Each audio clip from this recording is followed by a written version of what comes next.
स्वागत है। मेरे सामने एक मोटोरोला G75 है और आज मैं आपको दिखाऊंगा कि आप डिवाइस का सेटअप कैसे कर सकते हैं। तो जब आप इसे पहली बार चालू करते हैं तो आपको वही स्क्रीन दिखाई देनी चाहिए जो आप मेरी तरफ देख सकते हैं, और आपको बस इतना करना है कि यहाँ से सूची में से अपनी पसंदीदा भाषा खोजें, फिर शुरू करें का चयन करें। अब आपके पास इस डिवाइस को सेटअप करने का विकल्प है यदि आपके पास पहले से एक ऐसा डिवाइस है जो सेटअप किया गया है। ये आपको एक त्वरित और आसान सेटअप देता है, लेकिन मैं इसे एक नए सेटअप के रूप में समझाने जा रहा हूँ उन लोगों के लिए जो ऐसा नहीं करते, क्योंकि यह करना मूल रूप से पूरी तरह से स्वचालित है। तो अगले पृष्ठ पर हमें वाईफाई से कनेक्ट करना है। अब यह कदम पूरी तरह से वैकल्पिक है और आपको इससे कनेक्ट करने की आवश्यकता नहीं है, जिसे मैं छोड़ने वाला हूँ। और इसके अलावा मैं एक सिम कार्ड भी नहीं डालने वाला हूँ, जो ये भी अतिरिक्त कदम जोड़ता है। मैं ऑफलाइन सेटअप का चयन करने जा रहा हूँ और आप देख सकते हैं कि ये मुझे एक पॉपअप देता है कि इसके बिना मैं गूगल खाते में साइन इन नहीं कर पाऊंगा। डेटा और समय सेट नहीं होंगे। ऐप्स और डेटा पुनर्स्थापित करने और स्वचालित सॉफ्टवेयर अपडेट प्राप्त करने का विकल्प नहीं होगा। अब ये सब कुछ अप्रासंगिक है, क्योंकि जैसे ही आप नेटवर्क से कनेक्ट होते हैं ये वास्तव में अब लागू नहीं होता और आप स्पष्ट रूप से इनमें से सभी चीज़ें बदल सकते हैं। तो मैं अगले पृष्ठ पर जाने वाला हूँ। यहाँ हमारे पास कुछ गोपनीयता और सुरक्षा है। आप यहाँ इन टॉगल्स पे जा सकते हैं, देख सकते हैं कि आपको कौन सा पसंद है। अगर आपको ये सभी पसंद नहीं है तो आप इन्हें सभी बंद कर सकते हैं और फिर स्वीकार करें और जारी रखें का चयन कर सकते हैं। अब अगर आप इसे किसी भी प्रकार के नेटवर्क से कनेक्ट करते हैं, चाहे वह मोबाइल नेटवर्क हो या वाईफाई, तो आप इस पृष्ठ को बिल्कुल नहीं देखेंगे।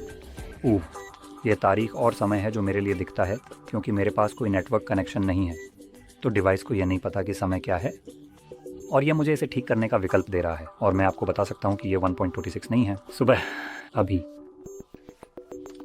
अगले पृष्ठ पर चलते हैं। हमारे पास कुछ गूगल सेवाएं हैं, जैसे स्थान, स्कैनिंग और उपयोगकर्ता और निदान डेटा भेजना। आप इनमें से सभी को बंद कर सकते हैं। तो सच कहें तो गूगल से ज़्यादा कुछ नहीं होगा। अगला हमारे पास कुछ स्क्रीन लॉक है। डिफ़ॉल्ट रूप से डिवाइस एक 4 अंकों के पिन में ऑप्ट करता है, लेकिन आप यहाँ क्लिक कर सकते हैं स्क्रीन लॉक सुरक्षा विकल्प और पैटर्न पिन पासवर्ड में से चुनें, या आप छोड़ें का चयन कर सकते हैं अगर आप अपने डिवाइस की सुरक्षा नहीं करना चाहते। हालांकि मैं इसकी सिफारिश नहीं करूंगा। अगला हमारे पास अपडेट रहने का विकल्प है। तो आप मोटोरोला से कुछ बुनियादी पैम प्राप्त कर सकते हैं अगर आप चाहें तो उन्हें एक ईमेल देकर। मुझे व्यक्तिगत रूप से यह पसंद नहीं है, इसलिए मैं बस छोड़ें का चयन करने वाला हूं। किसी तरह यह चुना गया। हाँ, मैं अंदर हूं, लेकिन मैंने एक ईमेल नहीं दिया, इसलिए मुझे नहीं पता कि मैं कैसे अंदर हूं। लेकिन जो भी हो, ये एक गलती से क्लिक था। अगला हमारे पास कुछ ओ लाइव ओ लॉक स्क्रीन फिर से है। शायद ये कुछ ऐसा नहीं है जो बहुत से लोगों को पसंद आएगा, क्योंकि ये बस आपको देता है। जैसा कि आप देख सकते हैं, कुछ यादृच्छिक वॉलपेपर हैं, जैसे एक इमारत, सब्जियां, समुद्र तट। तो ये बिल्कुल यादृच्छिक हैं। मुझे व्यक्तिगत रूप से ये पसंद नहीं है, इसलिए मैं इसे बंद कर दूंगा। चलो अगले पृष्ठ पर चलते हैं, जो हमें हमारे नेविगेशन स्टाइल को चुनने की अनुमति देता है। और हमारे पास टन और इशारों के बीच विकल्प है। मुझे खुद इशारे पसंद हैं, इसलिए मैं यही चुनने वाला हूँ। और फिर हमारे पास कुछ मोड हैं। हमारे पास हल्का, डार्क मोड या ट्रांजिशन है, जो मूल रूप से दिन के समय के आधार पर दोनों मोड का उपयोग करता है। मैं हल्के वाले के साथ रहूँगा और यह सेटअप को पूरा करता है।